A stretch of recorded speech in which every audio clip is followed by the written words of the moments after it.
always say a sign of piety, a sign of piety is when you humble yourself, when you treat people with utmost respect. Look at Nabi Muhammad sallallahu alaihi wasallam, the highest of us. When faced with enemies, people who really mocked and scoffed, how did he deal with them? Look at the people of Ta'if, look at so many others. He dealt with them in a very polite way, very polite way. Subhanallah. In a way that they wouldn't have imagined, because he knew. Imagine when you know, and you know that you know, then subhanallah, you don't need to flex your muscle. You don't need to. Here is the Prophet of Allah being told we can crush them. He says, don't crush them. They don't know.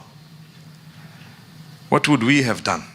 We don't even have the ability to crush them. He said, please crush these guys. You don't even have that ability.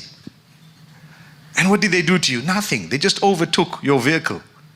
That's it. Another youngsters, I'll give you an example, mashallah. Road rage, get excited. You know what? You're harming yourself. Protect yourself from this. By just humbling yourself, it's okay, they can come first, no problem, they can overtake the car, flash at them, wave at them. MashaAllah, we had a group of youngsters yesterday excited to be next to us, pulled up here, the roads of London, the A406. I promise you, they thought they were going to subtract a figure from there and make it the A405 the way they carried on. But to be honest, what did we have to do? We just let them be. A little while later, they got fed up and went off. And I'm sure I shouldn't blame them, but maybe they were just excited.